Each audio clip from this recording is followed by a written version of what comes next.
દર્શક મિત્રો, મહામંથન મંતવ્ય ન્યૂઝમાં આપનું સ્વાગત છે। ભાવનગરમાં છેલ્લા થોડાક સમયથી કાયદો અને વ્યવસ્થાની સ્થિતિ ખાડે ગઈ હોય તે પ્રકારની સ્થિતિનું નિર્માણ થયું છે। સામાન્ય બાબતોમાં છરીઓ વડે હુમલાના બનાવો બની રહ્યા છે, ત્યારે ભાવનગરના બુદેલ ગામમાં આવો જ કંઈક બનાવ સામે આવ્યો છે, જેમાં પિતા, પુત્રી અને ભત્રીજી દ્વારા એક યુવક પર જીવલેણ હુમલો કરવામાં આવ્યો। આ સમગ્ર ઘટના કહેવાય રહી છે કે પૈસાની લેતી દેતી મામલે એક યુવક પર જીવલેણ હુમલો કરવામાં આવ્યો છે અને આ ઘટના બાદ યુવકને તાત્કાલિક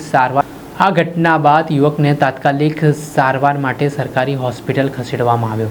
આ ઘટનાને લઈને ઘેરા પ્રત્યાઘાત પડવાની શરૂઆત થઈ છે। છેલ્લા થોડાક સમયથી કાયદો અને વ્યવસ્થાની સ્થિતિને જે રીતે અસામાજિક તત્વો ઘોડીને પી ગયા છે અને સામાન્ય બાબતોમાં હિંસક સ્વરૂપ ધારણ કરવામાં આવી રહ્યું હોય તેવી સ્થિતિ નિર્માણ પામી છે અને આવું જ કંઈક છે તે પરિસ્થિતિ નિર્માણ પામી છે। એ દ્રશ્ય છે બુદેલ ગામના કે જ્યાં પૈસાની લેતી દેતી આ ઇજાગ્રસ્ત વ્યક્તિ અને જે આરોપીઓ છે તેમના વચ્ચે થઈ છે અને તેના કારણે વલ્લભભાઈ પરમાર નામના યુવક પર આ જીવલેણ હુમલાનો બનાવ બન્યો, જેના પગલે જે હાલ ઇજાગ્રસ્ત વ્યક્તિ છે તેમના પરિજનો શું કહી રહ્યા છે તે સાંભળો। તમારું આખું નામ? મારું નામ બટુભાઈ। કયા ગામથી આવો છો? શું બનાવ બન્યો? ગુદેલથી। બનાવ શું હતો? પૈસા માટે હતા, પૈસા મંગવા ગયો તો મારા ભાઈને ઘા કરી લીધો। તમારા ભાઈનું નામ શું? વલ્લભભાઈ। એની તો કોણે ઘા કીધો? મારી બેને।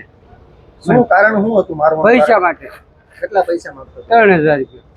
તો પછી પૈસા કેટલા માંગ્યા હતા અત્યારે? 500 રૂપિયા માંગતો હતો કે મને ભાડું આપો તો કે મારી બાઈને લઈ આવો કે એ ન આપ્યા તો પછી ડાયરેક્ટ ભેંસા પકડીને ઘા કરી લીધો, પાડી દીધું હેઠળ ઘા કરી લીધો ડાયરેક્ટ ધારિયા।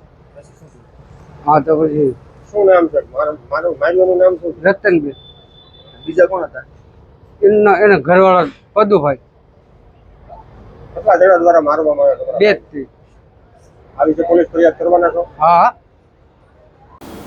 આપણે સાંભળ્યા હતા ઇજાગ્રસ્ત જે યુવક છે તેનો પરિવારજનના લોકો તેમણે આ મામલે કડક કાર્યવાહીની માંગ કરી છે। આ મામલે સ્થાનિક પોલીસને જાણકારી આપવામાં આવતા પોલીસની ટીમ ઘટના સ્થળે પહોંચી હતી અને હવે આ હુમલો કરનાર જે 3 શખ્સો છે, જેમાં 2 યુવતીઓ અને 1 પુરુષ છે, તેની સામે અલગ અલગ કલમો હેઠળ પોલીસે ગુનો નોંધવાની તજવીજ હાથ ધરી છે। દર્શક મિત્રો, આવા જ નવા વિડીયો સાથે આપણે માહિતગાર કરતા રહીશું, એટલે મહામંથન મંતવ્ય ન્યૂઝ જોતા રહો, લાઈક કરો, શેર કરો।